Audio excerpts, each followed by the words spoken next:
Oh, things that I sought and the way that I thought stopped serving me long ago. Now I'm learning to trust in the God of all of us. Of yesterday I'm letting go. I'm walking away from the thinking that held me for so long. Today is the day I walk away. I'm walking away from the path that led me to confusion. Today is the day I walk away. I'm walking away from the less than that held me for so long. Today is the day I walk away. I'm walking away from the path that led me to such sadness. Today is the day I walk away. Every day I walk away. Today is the day I walk away. Okay, today is the day that we can actually walk away from thoughts that prevent us from living our purest and fullest life. So we want to talk to you today about your thoughts and how they manifest themselves as your reality.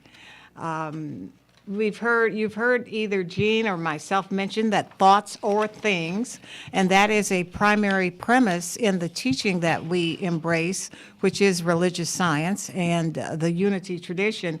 We firmly believe that thoughts become things, and what we say a lot is to change your thinking, and your life will change. So today we want to explore in depth some of the philosophy behind the power of your thoughts. However, we have a little poem that we want to read as an introduction into our lesson today. And Jean, would you read that to us, please? It's called As We Think. Mm-hmm. As we think, the mind is like a crowded street where phantom thoughts like people meet. Some hard at work, some idle are. Some stay at home, some wander far. Some thoughts wield power, and that ever lives, a power that inspiration gives, while others dwell with us a while. Then pass as transient as a smile. Thus come and go these thoughts of ours. Some perfume laden as the flowers, while others sear our lives with blight, and bring no pleasure or delight. Our thinking lifts us to the stars, or seals our hearts with prison bars, confers on us both joy and strife. For as we think, we fashion life. And that is by Daniel Maurice Robbins in The War Cry. Okay, thank you. And what was that last? Our thinking lifts us to the stars? Mm-hmm. Or what else can it do to us? Seals our hearts with prison bars. Okay, and so I'd rather be lifted up to the stars. I think so. And I think Jean would too. She just confirmed that. Yep. And so we're going to lift ourselves up to the stars, and we're going to see how we're able to do that with ease and with grace. Dr. Michael Jacobson was a researcher back in the 80s, and he cited a study in which patients were asked to recall various types of emotional experiences while doctors monitored how it affected their bodies. Each patient was asked to relive the experience in their minds for 5 minutes. Now, this is, the experience would be something that was either enjoyable or something that was not so enjoyable, but they were just asked to relive these experiences so that the doctors could really monitor what their feelings were and monitor how these emotions that they were experiencing while they were reliving these experiences, how their emotions were affecting their bodies. And so For the next 5 minutes, each patient was asked to relive the experience in their minds. Now, when the patients thought for 5 minutes about experiences that made them depressed, they found out that it affected the patient's immune system and their antibody levels dropped by 55%. And 6 hours later, guess what? Their immune system, what was happening, Jean? It was still depressed. They were still depressed, yes. And so when the patients thought for 5 minutes about situations that made them happy, their antibody levels rose by 40%, and it was still elevated 6 hours later. Now, this was found in a paper called Stress and the Heart by Dr. Jacobson. Now, this is medical evidence that the thoughts we think affect our bodies either positively or negatively. Now, our emotions also, Jean, respond to the way that we think. Feelings follow our thoughts like a caboose follows a locomotive. Now, we were looking at our Christmas decorations a couple of days ago. We're getting ready for the big thing, and we had a train there, one of the trains to go around the tree. And there's this engine, old-fashioned engine, with a caboose following, and that gave me the idea for using this, how our thoughts follow us, like a caboose follows a locomotive.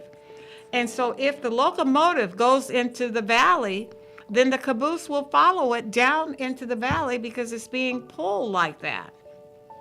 If the locomotive goes up a mountain, then the caboose, of course, will go up the mountain as well. It may be struggling a little bit, but it gets there. So if my thoughts go down, my emotions go down. And if my thoughts go up, my emotions go up as well. So if our emotions are to be turned around, then we've got to change the way we think. Instead of thinking depressing thoughts, we choose to think joyful thoughts. At first, we may not feel like rejoicing, but thinking joyful thoughts eventually makes us joyful. And I find that to be so true. Because even when I'm depressed about something, if I can just kind of think of something happy, then my system feels better. I feel better if I think of something happy, even though I may be depressed. And we have further discovered that you are a thinker.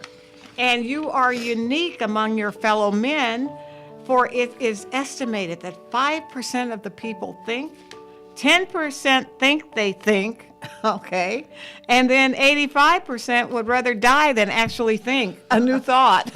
Yeah, I understand that. You know, and so we frequently talk about thoughts as what, Jean? Seeds. Seeds, okay? Seeds are thoughts.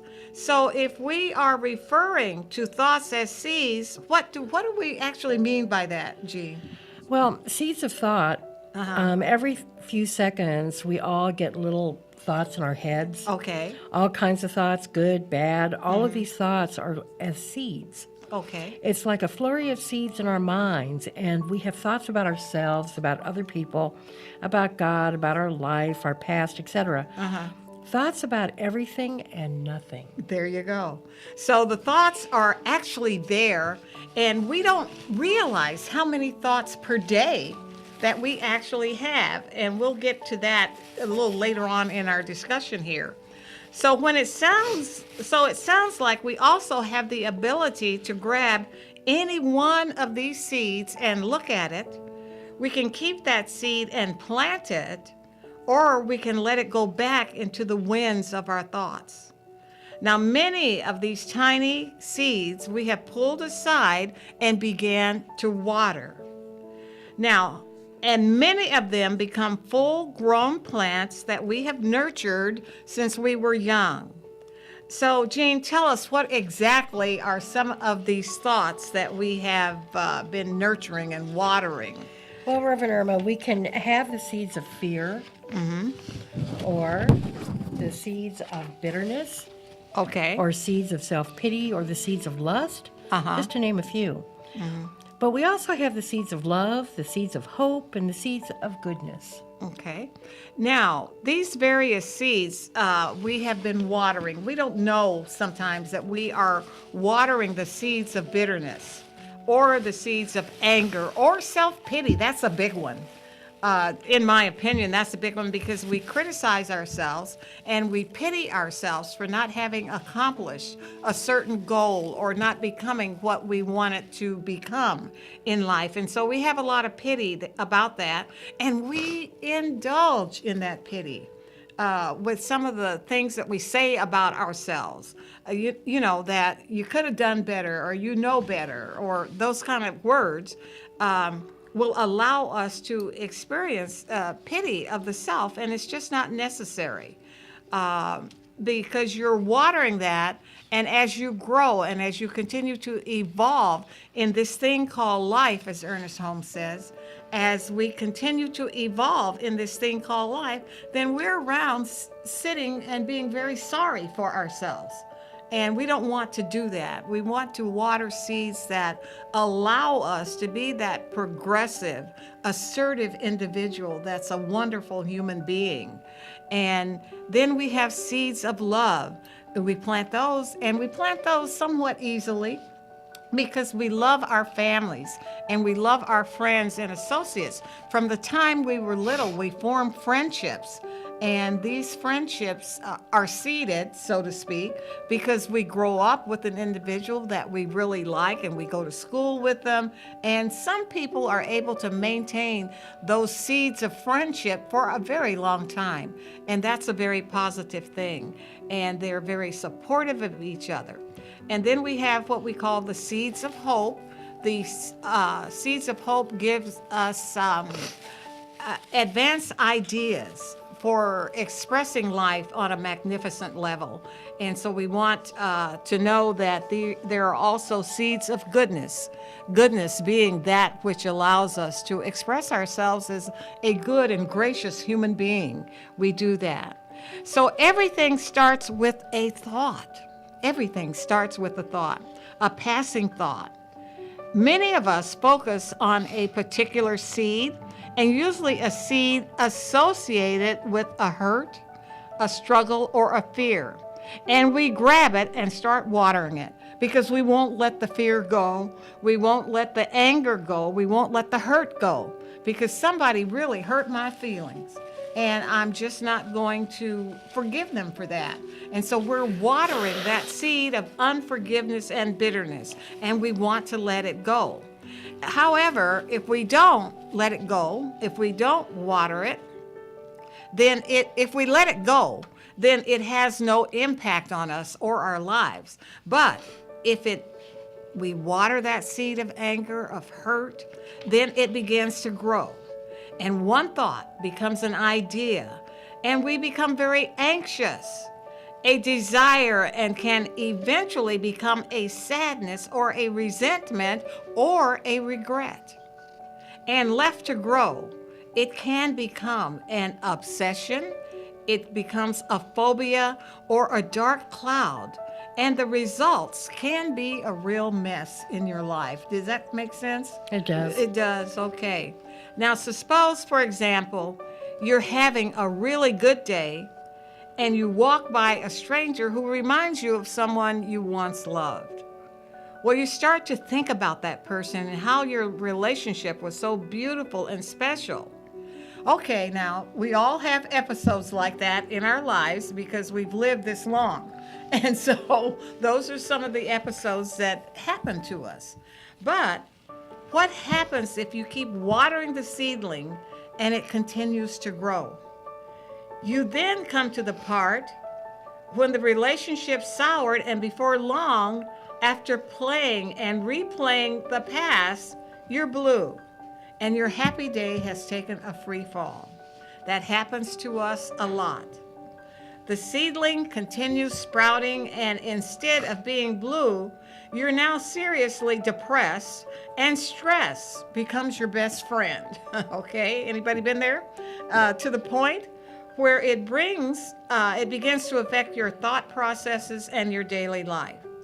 So the tiny seed that you were examining has become a giant, ugly plant that is taking over your spiritual household and wreaking havoc on all of your surroundings. Now, this also applies to thoughts of anger. This applies to thoughts of self-loathing, as well as resentment, to thoughts of failure, thoughts of betrayal. And people, there's no stopping the seeds once they have been watered. They continue to grow. And one of those ugly seeds can grow and overtake all other thoughts, leaving us prisoner to these ugly plants and thorns, to these vines and branches, which eventually take root, entangle, and crush us. But we also have the opportunity and the splendid chance to grab on to good seeds, like the seeds of forgiveness, or the seeds of healing, or the seeds of reconciliation, or the seeds of unconditional love. So, I invite you to hold on to those kinds of seeds and nourish them instead of the bad ones. We can have a garden full of plants that bring us hope and love, joy, peace, and beauty. And as we continue to nurture them, they will flower and bear fruit. And these seeds grow in our hearts and minds. They blossom in our speech, in our attitudes, and in our actions. And before long, we find that our life has taken a positive turn. Our thoughts are different. Our moods are different.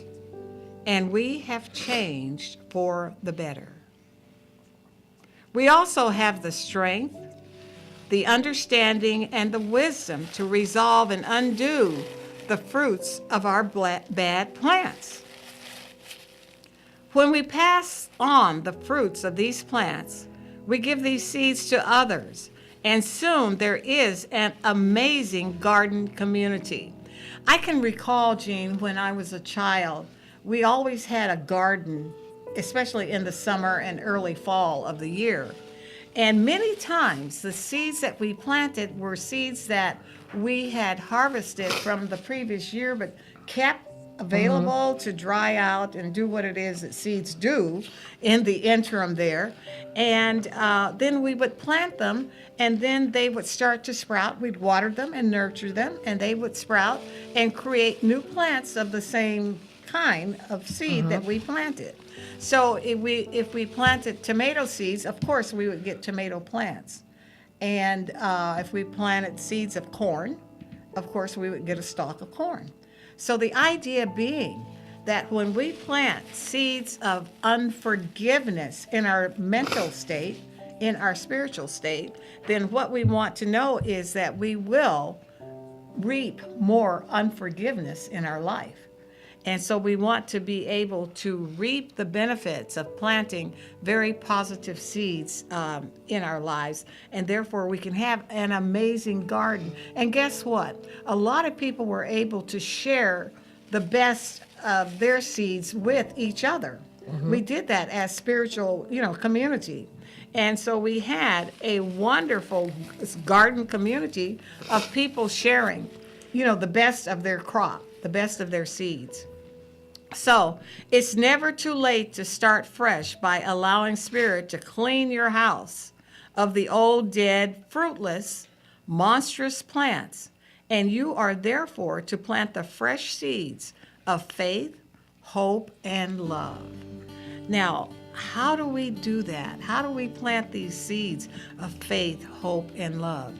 And once again, we talk about the fact that we have spiritual practices that we do, such as meditation, such as affirmative prayer. These are practices that allows us to accept these fresh seeds of faith and hope and love into our experience of life.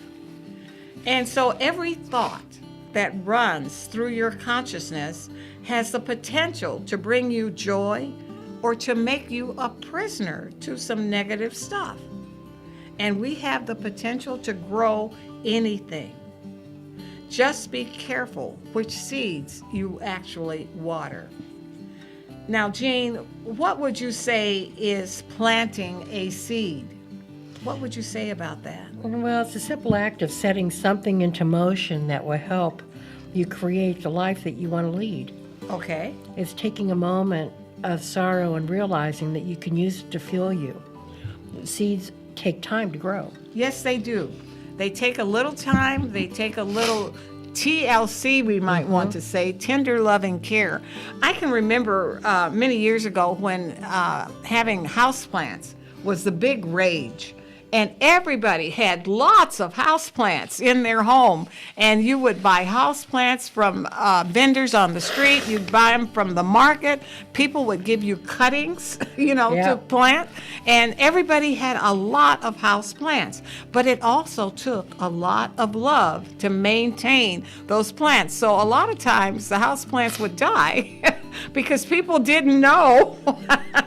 People didn't know that they actually had to water the plants and take a little bit care of them. And so we had those kind of plants. I see that our engineer is saying that he had house plants back in the day and that some of them actually passed away. All of them yeah. For lack of care. But we have to water them. We have to nourish them. We have to fertilize them and give them something, a reason to grow, really. So a whole garden isn't created overnight, and neither is a dream life.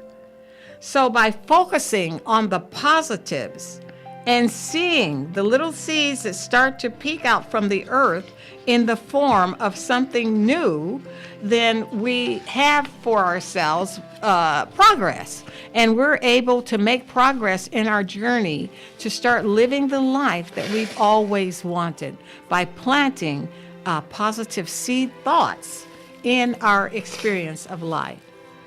Now, a part of having seeds and to know what the seed is going to do, the seed does what? What does the seed do there, Jean? It changes. Well, it changes Okay. to grow. It has to change. It can't stay a seed forever. So when cared for with nourishing soil, rays of sunlight, and water, they change shape and start to become whatever it is they were meant to be. So if you kind of dig into the earth after you've planted a seed, you'll see that it is starting to establish roots at the bottom, within the soil itself. And then at the very top of the soil, you will see this little green thing coming up. And that is the beginning of a plant that is going to produce fruit or vegetables or whatever that seed is meant to do. So it can't stay a seed forever. And so to really experience positive change, you too must let go of your past and embrace the transformation that's about to take place. Have confidence in knowing that you will take on a better form even if it takes time. You see, we think sometimes that if we think a positive thought today, that there's going to be magical change. Well, we can think the thought, but we've got to embody the positive thought. And sometimes that takes a little bit longer than we anticipate that it should take. But just know that it takes time. As we say often, it takes time to be with God. It takes time for a negative thought to turn around, because those negative thoughts are easy to accept. They're easy to embrace because a lot of people have them. And it depends on what community you're in. If you're in a community of people that think positive thoughts all the time, then you're in a good place. But if you're in a community where there is a lot of negative thinking, and sometimes the kids call it trash talking, then we want to accept the fact that it's going to perhaps take a little bit longer for your seed to change. Now, when a seed flowers, everyone recognizes its beauty. After a seed undergoes a transformation and takes on a new form, everyone appreciates it for whatever it has to offer.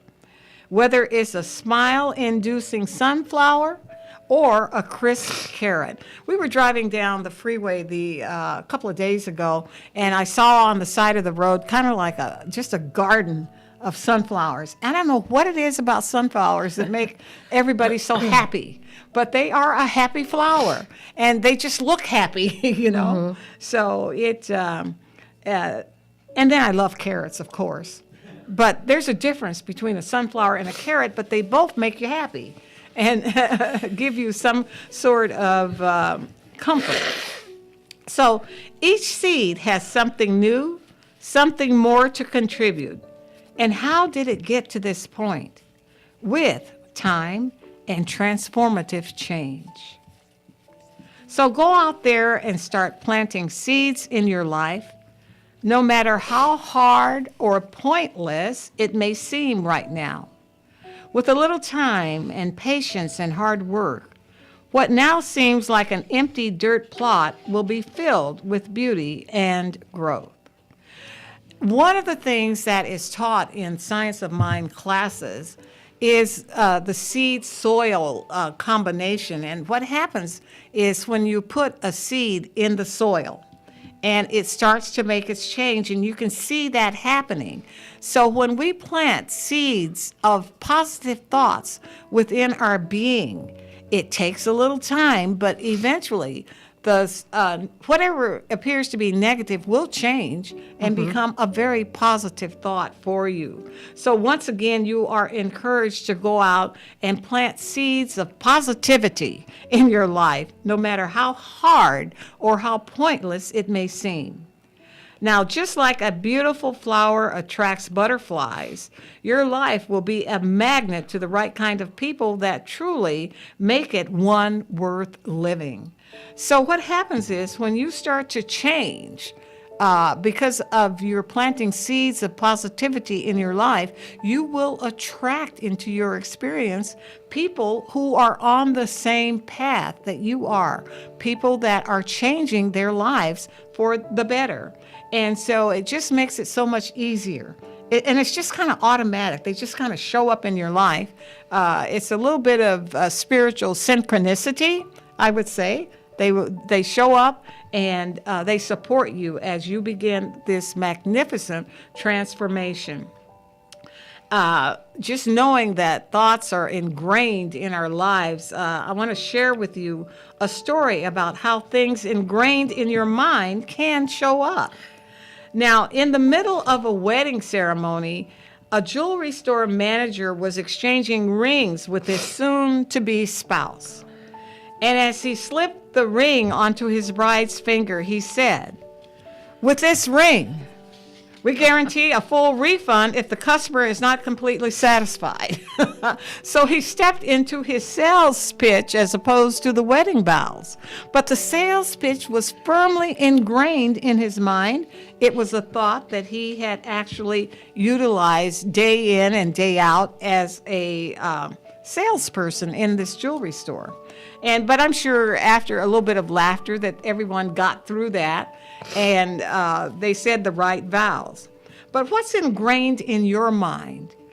Whatever is true, whatever is honorable, whatever is right, whatever is pure, whatever is lovely, whatever is of good report, if there is any excellence and if anything is worthy of praise, let your mind dwell on these things. And that comes from a New Testament scripture, Philippians, the 4th chapter and the 8th verse. And so there is an instruction there to think good thoughts, not depressing thoughts. And once again, in Philippians, the 4th chapter and the 8th verse, it says, "Finally, brethren, whatever is true, whatever is honorable, whatever is right, whatever is pure, whatever is lovely, whatever is of good reputation, if there is any excellence, if anything is worthy of praise, then we want to let our minds dwell on these things." And that is a continual day-to-day process. And so you are invited to continually let your mind dwell on uplifting thoughts.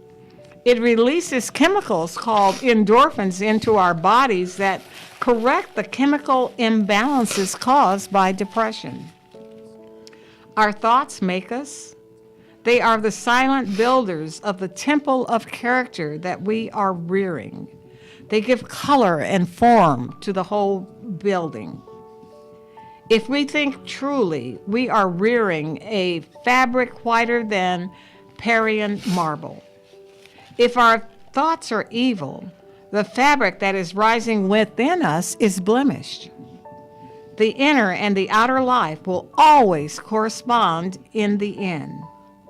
A bad heart will work through to the surface. If a man's life is righteous, you know his thoughts are just. Unjust thoughts will never yield righteousness in conduct. Thoughts seem to be merely nothing sometimes. They seem to be flecks of cloud flying through the air, flocks of birds flitting by and gone. But they are the most real things about our life. Our thoughts fly out like birds and take their place in the world. Then our heart is still their home nest, whither they will return at last to dwell. And this is from a poem called War Cry. No lions are ever caught in a mousetrap. Do you ever try to do that? Catch a lion in a mousetrap? That's true. To catch a lion, you must think in terms of a lion, not in terms of a mouse. Your mind is always creating traps of one kind or another, and what you catch depends on the thinking that you do. It is your thinking that attracts you to what you receive. And that was written by Thomas Dyer. So let us remember that a thought is an energy current or a vibration. To therefore let us move and be and invite a vibration of things that are lively and amusing to us. You see, life is meant to be lived in playfulness and in joy.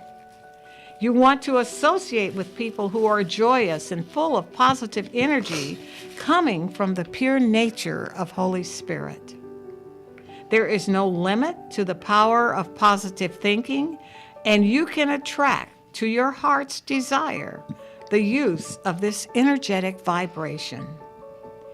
We are now, as a human species, stepping over the threshold into positive thoughts and drawing a high quality of thought as we accomplish miracles of healing. We accomplish the miracle of defeating lack, and we accomplish the miracle of having wonderful social interactions.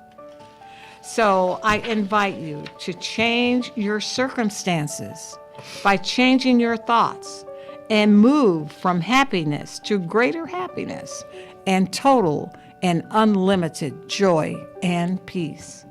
And with this we say, and so it is. And so it is. And so it perfectly is. So we thank you for being with us to understand how your thoughts can affect things and how your thoughts are represented in your manifest world. So just plant seeds of affirmation, not necessarily seeds of the negative. But if the negative stuff gets in there, take a machete and get it out of there. It just doesn't belong. Just whip it right out of there. And Jean, I believe that you have some prayer requests. And We do. Okay, go ahead. All righty. So please join with me this morning as I speak my word for the following. That we know that all is whole, perfect, and complete for each person that we speak for. Mm-hmm. For Pam, that she has good health and well-being. And Carolyn, perfect healing. And for Joanne Kelly, perfect order and divine action. And for Molly, that she experiences perfect order through her life. And Rick, for right relationships. For Joe, divine action and well-being. And for Reverend Levon, for perfect order as she moves along her journey. and she is surrounded with the love and light of God. And for the border children, that they are protected too. And for Dorena, good health and well-being. And I know that this is the truth of perfection for each person that I speak my word for. And I release these words now, giving thanks. I say, thank you, God, and so it is. And so it perfectly is. Thank you, Jean. Thank you for that. So our musical inspiration at this point in our program is once again the wonderful Eddie Watkins Jr., I Am the Place Where God Lives.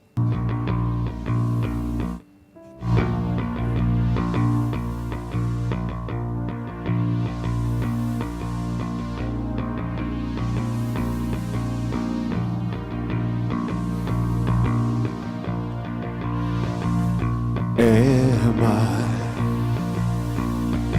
strong enough to bear the burdens that sometimes come living this thing called life? Am I wise enough to make the right decisions when I'm standing at the fork in the road? Sometimes I wonder and ponder, only to realize I'm not alone, and there's nothing I have to do on my own, because I am the place where God lives, moves and breathes and has its being. I am the place where God shows up. I am the place where God lives, moves and breathes and has its being. I am the place where God shows up. Will I have enough to do the things I need to do to take care of myself? Will I have the health of mind and body to live a life of grace and wholeness? Sometimes I wonder and ponder, only to realize I'm not alone, and there's nothing I have to do on my own, because I am the place where God lives, moves and breathes and has its being. I am the place where God shows up. I am the place where God lives, moves and breathes and has its being. I am the place where God shows up. I am the place. I am the place where God You lives, are the place. moves and breathes and has We its are the being. place I am the place where God shows up. I am the place. I am the place where God You are the place. breathes and has We its are the being. place I am the place where God shows up. I want you to clap your hands and sing it with me. I am the place where God lives, moves and breathes and has its being. I am the place where God shows up. I am the place where God lives, moves and breathes and has its being. I am the place where God shows up. I am the place where God lives, moves and breathes and has its being. I am the place where God shows up. I am the place where God lives, moves and breathes and has its being. I am the place where God shows up.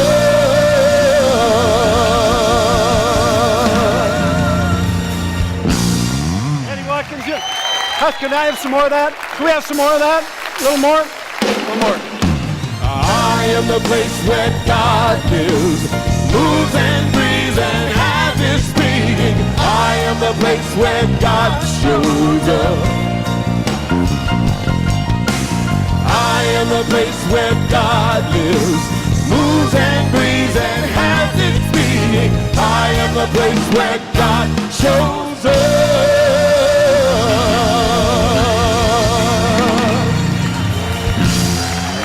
seconds.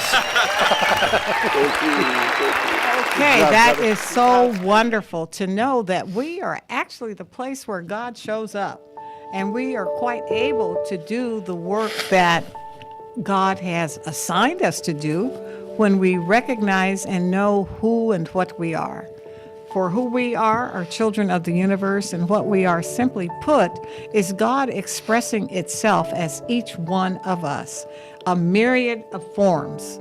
And we accept that as our divine birthright to express God as only we know how to individually express God through this magnificent thing that we call life. So it is a very powerful experience that we have in expressing our true nature and allowing God to show up in and through us by expressing our gifts and our talents with ease and grace. So we have an affirmation for this week, and the affirmation for this week is, my thoughts are pure and positive. Therefore, my life is perfect in every way. Once again, my thoughts are pure and positive. Therefore, my life is perfect in every way. And so that is our thought for you for this week. Just remembering that your thoughts are pure, they're positive, and if they're not, change them. It's very easy to change them. Just say something to negate the negative. Okay? And allow your life to be perfect in every way and to manifest the idea of your thoughts. Our closing prayer this morning. So just be still and take this in. There's only one mind. It is the mind of God. And it is the mind that we think with, that we acknowledge as being how we express ourselves. So from sunrise to sunset, we realize that God is and always has been. There is no beginning or end to this creative and ever-evolving spirit. Therefore, the one life that is God's life is the perfect life of all within the sound of my voice. It is the perfect life of all of creation. Become conscious now of your lungs filling with air and then letting the air go. We can picture the ocean flowing in and out as we breathe in and out. This rhythm, being conscious of the flow of the breath, stills the mind and stops that endless chatter of thoughts. It brings us to that state that we call the silence that lies so deep within us.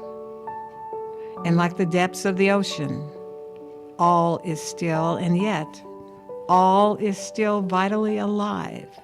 It is the source of life.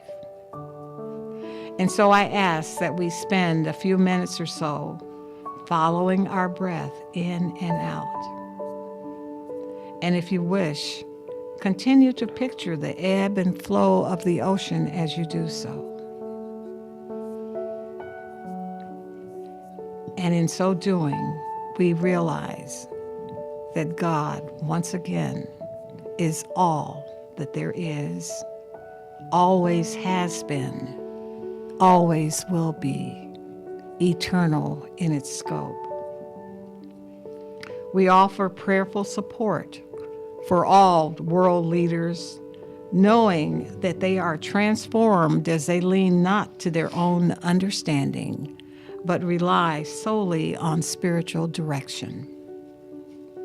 This day, we continue to live in wonder and awe of the blessings bestowed upon this great nation, and we are thankful for the grace that continues to be bestowed upon us as emissaries of pure spirit. And that grace continues to abide in this our land, a grateful nation, and an always great nation. And so it perfectly is. Amen, amen, and amen. And so it is. And so it is. We are thankful for that. Remember, please join us on Facebook at Wake Up Awareness. You can leave us a message, send us your prayer requests. We love hearing from everyone. Have a great day. Have a great week, and don't forget Tuesday evening, 6:30, the ministry service for Thanksgiving. New Beginnings Church. New Beginnings Church, and that is at 785 North Arrowhead Avenue, 6:30. Join with the fellowship. Thank you so much. Have a great week, everyone.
KCAA Loma Linda, 1050 AM, 106.5 FM, and now 102.3 FM.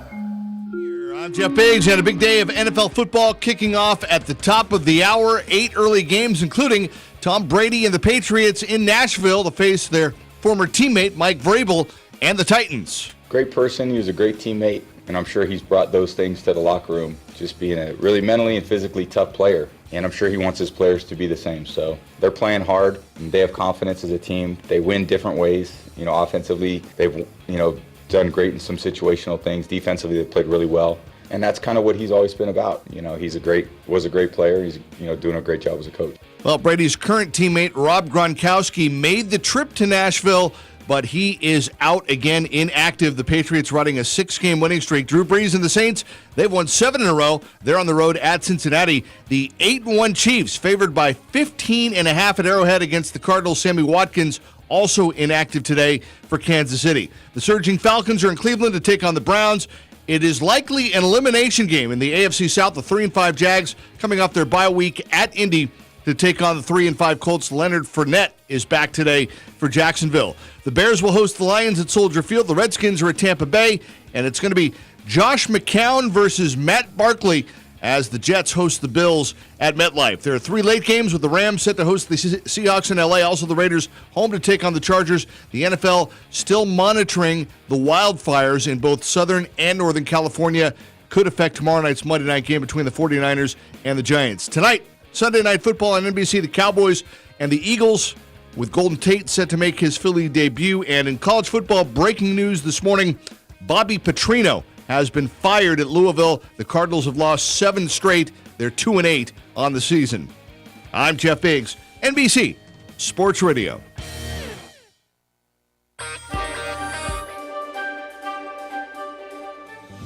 Welcome. Welcome to the Tom Hartman program. I'm live right here, Monday through Friday. Are you ready for the #1 progressive talk show host in America? 71% of people say that the information they get from their friends and family they take more seriously than the stuff they read in the media. Only 42% of Americans think the media is the most credible source of news. And therefore, if you're informed, if you're awake, you need to be telling your friends. You need to be talking to your friends and family. 24-time New York Times best-selling author and has nearly 6.5 million listeners nationwide. These are crimes. These are international crimes against humanity. And I would love to see somebody held to account in this administration. Introducing Tom Hartman on KCAA Radio, weekday afternoons starting at 2.